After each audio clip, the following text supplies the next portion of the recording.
in 1984 in an interview. Yeah. You have to see it. Paul Harvey, you know who that is? Sure. So he did a thing, God, back in the 60s or 70s, and he equated it to the devil. It's just that. But he did a radio piece on how to destroy America, the social fabric of it. Paul Harvey. Joe Rogan has uncovered a chilling prediction from 1965 that's scarier than we thought.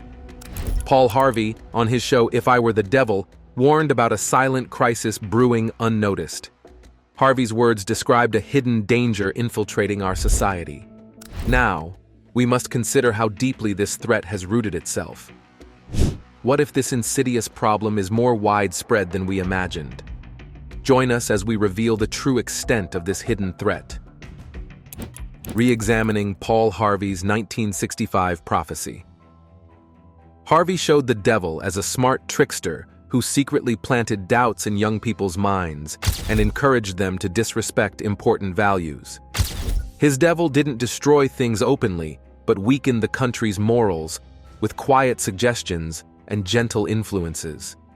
He talked about a plan to weaken families, make people value things over morals, and create a culture focused on quick pleasure and shallow living. But here's the unsettling part. This portrayal hit deep fears and offered a critique of societal trends that many might still find relevant today. By re-examining Harvey's words, Joe Rogan urges us to reflect on the changes in American society and question whether these predicted downfalls are happening or if they can still be stopped. But this isn't the end of the story. Joe Rogan's exploration into Harvey's broadcast pushes us to look deeper. Can we see these issues in our current society? Are we witnessing the erosion of values Harvey warned about? And if so, how do we turn the tide? Imagine a world where fairy tales are taken as serious truth for adults, and hard work is seen as unimportant. Schools produce smart kids who can't make simple moral decisions, unknowingly setting up future problems for society. Here, the invader isn't an army with tanks.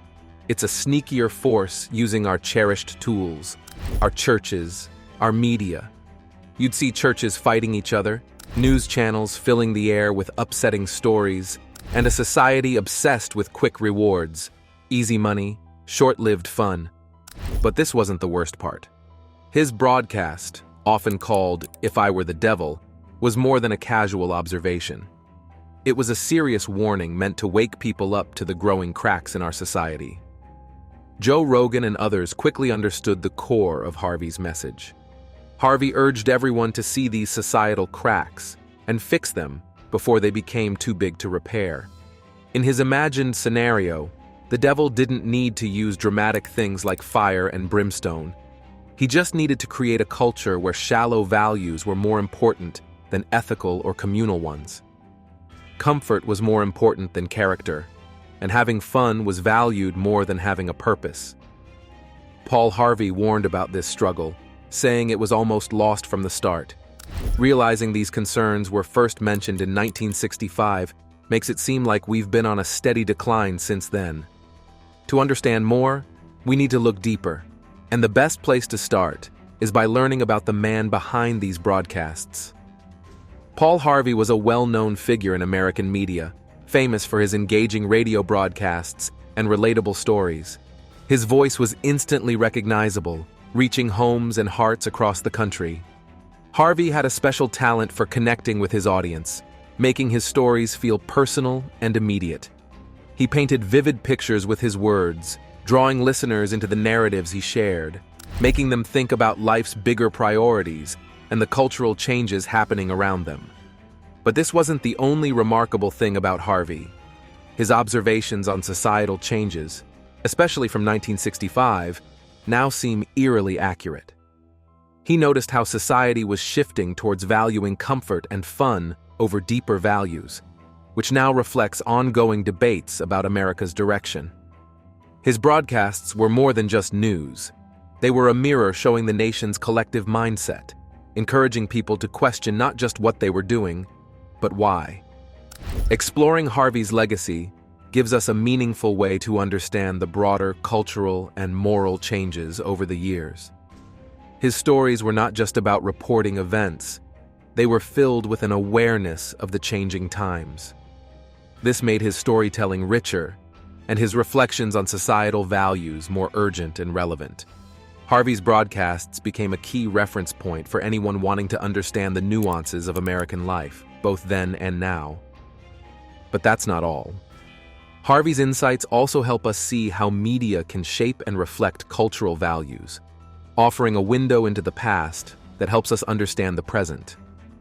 Through his work, we can better grasp the ongoing shifts in what society values and why it matters. Few voices have left a mark like Paul Harvey in the world of radio broadcasting. Born in Oklahoma in 1917, Paul grew up surrounded by the lively culture of vaudeville and local radio. These early experiences shaped his unique storytelling style. His big break came in 1941 when he joined WBBM in Chicago, a move that would define his career. Paul developed a style that felt like a friendly chat with a neighbor. His shows, especially News and Comment and The Rest of the Story, turned everyday news into fascinating tales. He often used his own experiences, historical facts, and emotional insights to engage listeners. But this wasn't the worst part. Paul's influence was about to grow, and he was about to face new challenges. A voice that echoed through American homes. Paul had a talent for turning routine news into captivating stories with a conservative twist. The Rest of the Story was a perfect example. Paul would start with what seemed like a simple, sometimes sad story, but then reveal a surprising and often uplifting ending. This style won him many fans and made phrases like "God bless America" and "Stand by for news" widely known.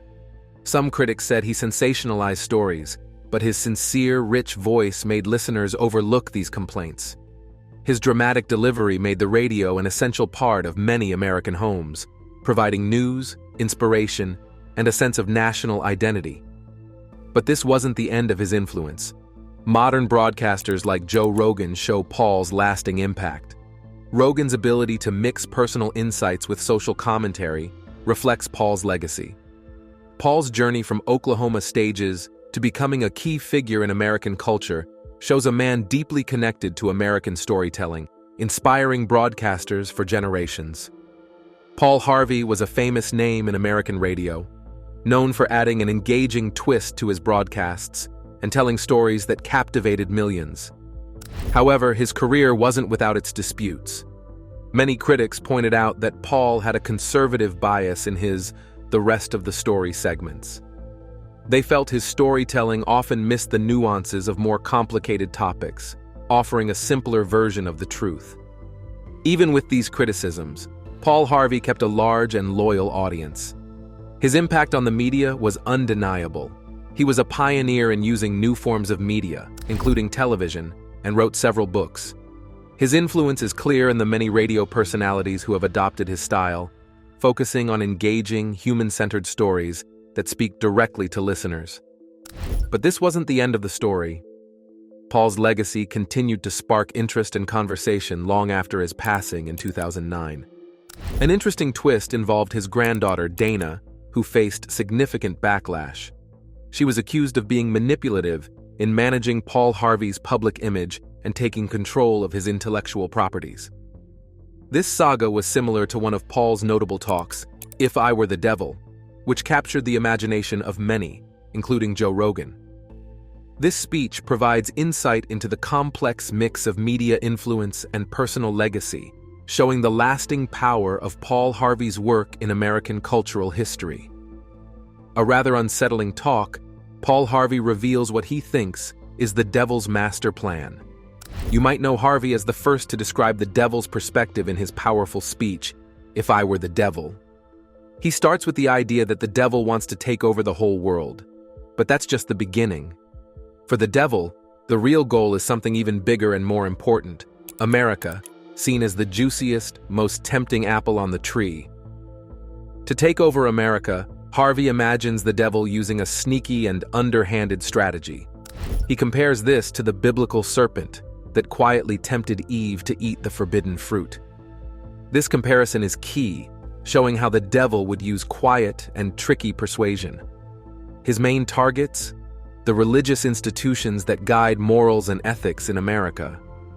Harvey thinks the devil's whispers would be sly and damaging, aiming to slowly weaken the core beliefs and behaviors that hold society together.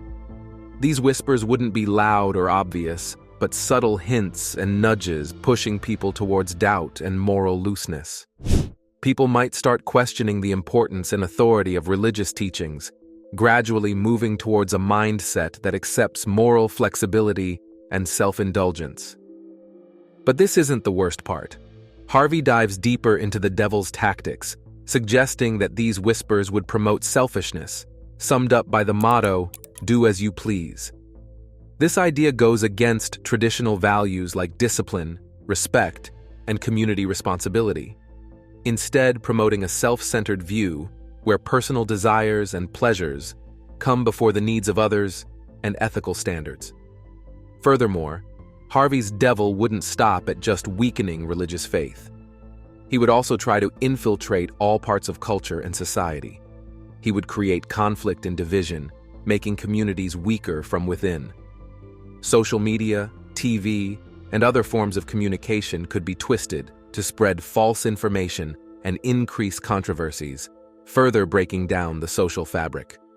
The devil, as Harvey warns, doesn't just want to rule, but to corrupt and degrade, to turn people against each other and their higher values. This vision is a warning to stay vigilant and morally strong, reminding us to recognize and resist these subtle forces that might lead us astray. Harvey's talk serves as both a dramatic warning and a detailed look at the potential downfall of morals and culture, stressing the need to protect our societal pillars against such sneaky threats. These sneaky suggestions are meant to weaken faith and twist views on right and wrong. The devil would make religious devotion seem like something humans invented, not a truth from a higher power. He'd flip the script, making good behavior look boring and old-fashioned, while making harmful choices seem exciting and cool. This clever plan would weaken people's sense of right and wrong, making society easier to corrupt. Imagine a community where more and more people are confused and morally lost, making it easy for the devil to influence them one by one.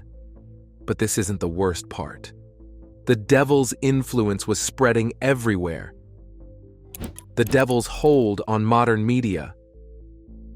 To spread his influence further, the devil would manipulate the media. He would encourage writers to create stories so thrilling and scandalous that traditional tales seem dull in comparison.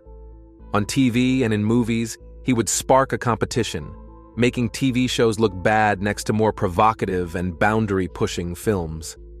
Through these methods, the devil aims to turn entertainment into a tool for moral confusion.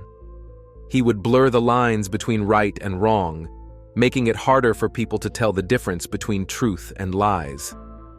This grand plan isn't about big, dramatic battles or obvious chaos, but about quiet whispers that change core beliefs and values. Over time, this would steer humanity away from its moral foundations, leading society toward a cultural decline. But that's just the beginning. In life, there are many ways we can get distracted from what's truly important. One of the biggest distractions comes from a sneaky influence that turns our daily activities into harmful habits, leading us away from positivity and growth. This influence is often described as the devil, who cleverly uses our weaknesses against us. For some people, the devil whispers that illegal drugs are the answer to life's problems. He makes these drugs seem like they can take away all your worries and make your life exciting. For others, he suggests that alcohol is the perfect way to relax or fit in at social events. His goal is clear: to trap people in addictions that cloud their minds and keep them from focusing on what really matters. The devil doesn't stop with illegal drugs and alcohol. For those who aren't tempted by these, he offers prescription medications as a false solution. He presents these pills as magic fixes for any pain or stress, making it seem easy to escape from reality without much effort. By making these seem harmless, he ensures that everyone has something to lure them off track. This plan is very tricky, It keeps people busy and distracted with different habits that seem to offer comfort or escape. The devil's real success isn't in the addictions themselves, but in how they keep people from focusing on personal growth, relationships, and true happiness. So, instead of working towards meaningful goals, people end up chasing quick fixes that don't last. Paul's writings show that there's a subtle but powerful force that weakens families and communities. This force, which he calls the devil, quietly makes people doubt their religion and ethics, while also keeping them busy with countless distractions. By turning people's attention to their personal wants instead of the greater good, the devil weakens the foundations needed for a strong society. In this kind of environment, people start caring more about themselves than about their community, making it easy for negative influences to take over. Imagine a household where everyone stays in their own room, not talking to each other. This makes the whole house weaker and less united. But that's not the worst part. As each person becomes more focused on their own issues, the community's ability to stand strong against outside pressures fades away. This allows disruptive forces to easily take control and impact the quality of life in the community. Ignoring the growing cracks in the walls and ceiling, Joe Rogan seemed to understand that we are all stuck behind these doors, just waiting for the roof to collapse on us. This feeling of doom, of division and conflict, could be the perfect setup for a scary movie about what comes next. The first scene might show the devil with a sly grin, rubbing his hands together and saying, "All right, families, churches, and nations, let's see how you tear yourselves apart." Up until now, the devil had been whispering doubts and temptations quietly to unsuspecting people. But now, he would step up his game, trying to turn people against each other, starting with families. Imagine the devil as the troublemaker at a family reunion, secretly spreading insecurities, doubts, and resentments. Parents would start questioning their children's choices, siblings would constantly argue, and what should have been loving communication would fall apart. Soon, the family, which should be a source of strength, would turn into a battlefield filled with hurt feelings and misunderstandings. But this wasn't the worst part. Churches wouldn't be spared either. The devil would create discontent and confusion, planting seeds of discord that would shake the foundations of faith communities. The effects would spread to entire nations, where the echo of these divisions would grow louder, causing chaos and pushing society to the edge. The story would show how, under such dark influences, the basic structures of society are not just weakened, but can be broken beyond repair. Even the most close-knit communities, known for their peace and togetherness, would find themselves at risk. The devil, like an annoying fly at a calm picnic, would cause trouble by creating arguments about faith and social issues. He would quietly plant doubts about leaders, old traditions, or the core beliefs of different churches. These subtle whispers would lead to heated debates, breaking churches into many smaller, separated groups. As families and congregations start to split apart, the devil would enjoy the chaos, using it to make entire nations turn against each other. Using social media and other communication tools like his own voice, he would spread false information and make existing conflicts worse. People would become more suspicious of those with different views, retreating into their own groups and avoiding sensible conversations. But this wasn't the worst part. Even the most sacred places weren't safe. The silent puppeteers of public opinion. This creates an environment of anger and mistrust, setting the stage for deep national divisions. But this wouldn't be the worst part. The devil wouldn't work alone. He'd have powerful helpers, using their influence to deepen social rifts, making the situation even more tense and hard to manage. You see, news channels and social media sites focused more on shocking headlines and scandalous stories than on the actual facts.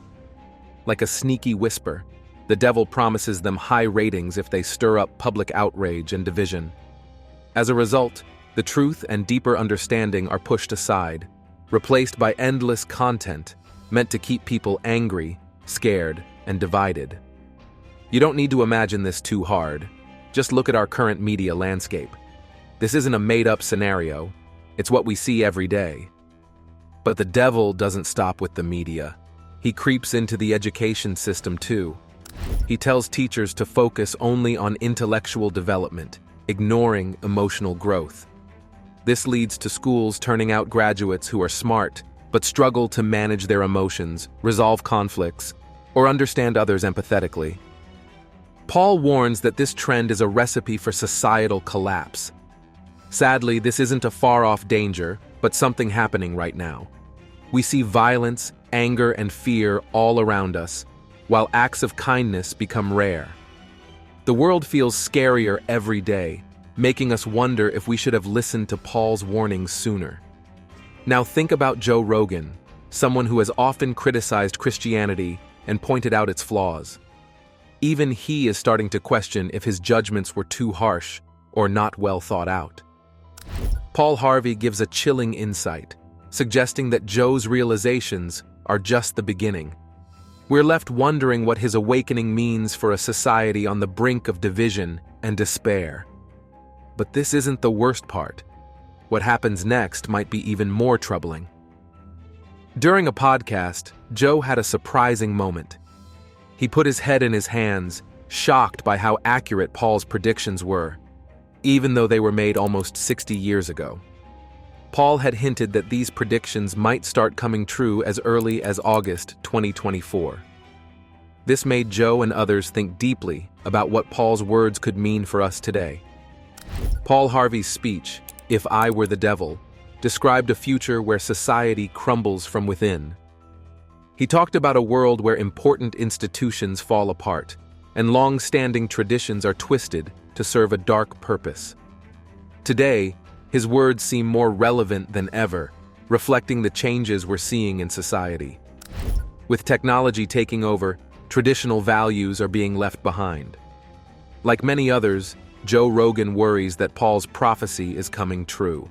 The problems Paul talked about, like crowded prisons, show a society struggling with rising crime. This isn't just about losing our morals, but also the powerful impact of media and technology. Our justice system is often swayed by sensational news, overshadowing the truth and pointing to deeper issues in society. Exploring this prophecy might give us important insights into how technology and moral values affect our future. It could also help us rethink our path, making sure that while we welcome new advancements, we don't forget the basic principles that keep our society healthy. But the real question is, are we ready to change our course to avoid the pitfalls Paul warned us about? Today's world, the rise of social media trials, and the pervasive culture of cancellation threaten to overshadow traditional justice, eroding the foundational principles of fairness and respect for legal processes. This shift reflects Paul's foresight into a society where psychology might soon take over religious practices in places of worship. He saw a future where the focus shifts towards therapy and personal growth, moving away from conventional forms of worship and spiritual development. While focusing on mental health has clear benefits, it's important to note that it cannot completely replace the role that faith plays in many lives.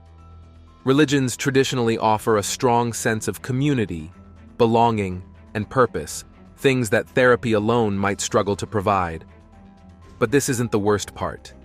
As technology continues to evolve, it intensifies these trends. Self-help apps and online platforms offer only a superficial sense of connection, lacking the deep human interaction and community bonds often found in faith-based groups. Paul also critiqued the glorification of science, believing it could lead to an over-reliance on scientific explanations at the expense of faith and spirituality. While science is a powerful tool for understanding the natural world, it doesn't address the profound existential questions that shape human experience. The constant stream of scientific breakthroughs and complex information can overwhelm individuals, making them feel disconnected and lost in a sea of knowledge. But there's more. This scenario challenges us to balance embracing technological advancements with preserving the valuable insights and support systems provided by traditional spiritual practices. Maintaining this balance is crucial for ensuring that we don't lose the sense of community and deeper meaning that faith can offer. Feeling overwhelmed and disappointed, many people find it hard to connect with the idea of faith, which is supposed to offer comfort and meaning, especially during uncertain times. This disconnect becomes even more apparent during the holidays. Paul Harvey mentions how Easter eggs and Christmas decorations, once filled with religious meaning, now seem to lack any spiritual value. This highlights how modern society has turned these holidays into commercial events. With constant internet ads and social media pressure, people feel the need to buy expensive gifts and fancy decorations, forgetting the true values of these celebrations: family unity and sharing. But this wasn't the worst part. Society's values and beliefs were changing. Hollywood's dream and nightmare. Social media bombards us with images of perfect celebrations, making us feel inadequate and pushing us to spend more to match these unrealistic standards. Paul suggests that removing God from public places like courthouses, schools, and even Congress points to a bigger issue. This ties into ongoing debates about separating church and state and shows how religion's influence in public life is decreasing. Some see this as a move towards a more secular society, while others worry about losing a moral guide. Technology makes these issues even more complicated, amplifying many voices and, ironically, drowning out the community's voice. Opinions are divided, but it's clear these are hot topics. The freedom to live as we choose is a modern luxury, but it often leads to very different views on life, heavily influenced by Hollywood culture. When Joe Rogan talked about these issues, calling it a terrifying prophecy, it seemed like he might rethink some of his views. He didn't necessarily change his stance on religion, but his reaction shows he's rethinking how society's values are changing. But this isn't the worst part. The constant pressure to conform to these idealized standards can lead to stress and dissatisfaction, making it even harder to enjoy the true essence of the holidays. Judging by the look on his face, he might even deepen his Christian faith, which seems unusual, right? Especially in Hollywood, a place where dreams often turn into nightmares. Reflecting on Paul Harvey's chilling speech about the devil whispering doubts and temptations, it's clear that Hollywood has its dark side. It cleverly sells an appealing illusion that twists our view of reality and slowly breaks down our values. It's as though the devil himself decided to work out of Los Angeles, making movies and TV shows that mix beauty, brainwashing, moral changes, violence, and objectification. Every screen is filled with stunning actors, their perfect features and bodies always in the spotlight. Hollywood pushes this image of perfection at us relentlessly, making us feel insecure and inadequate. It's a constant attack on our self-esteem, creating a fertile ground for body image issues and selling us a blatant lie. Real people just don't look like that. The pressure to meet these artificial standards is truly soul-crushing, but this isn't the worst part. The era of clear-cut heroes and villains is over.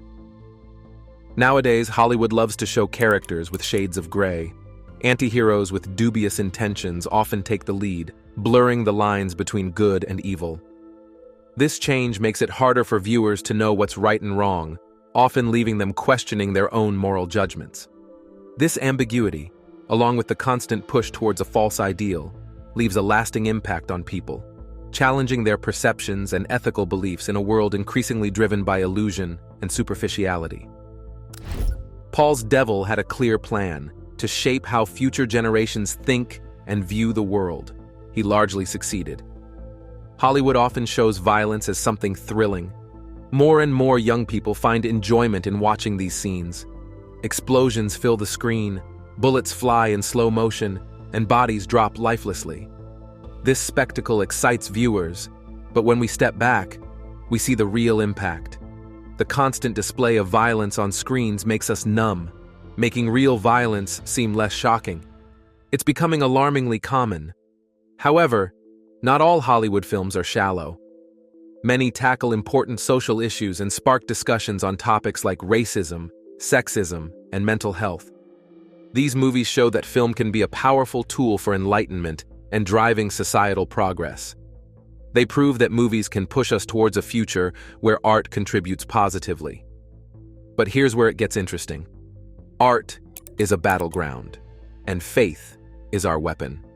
Every piece of art and every belief system is up for interpretation. We, as viewers and participants in culture, have the power to choose the direction of our collective future. Through thoughtful engagement with media, we can promote stories that encourage respect and understanding, moving away from shallow entertainment towards content that enriches and educates. This is the path we should aim for, where art isn't just seen, but is used to shape and improve our world. Paul Harvey once advised us not just to watch movies passively, but to actively engage with them. This means analyzing, discussing, and questioning the views they present. By doing this, we become more thoughtful viewers who look deeper into the messages movies offer. In this spirit, Joe Rogan, who is very interested in spiritual exploration, often talks about different religious beliefs on his podcast. He is especially keen on understanding life's deeper meanings beyond just our physical existence. For Joe, religion is more about personal growth and experiences rather than just following established rules. Paul Harvey's and Joe Rogan's perspectives urge us to actively engage with media and explore deeper meanings in life. Are we losing touch with our core values in today's world? Like, comment, and subscribe for more.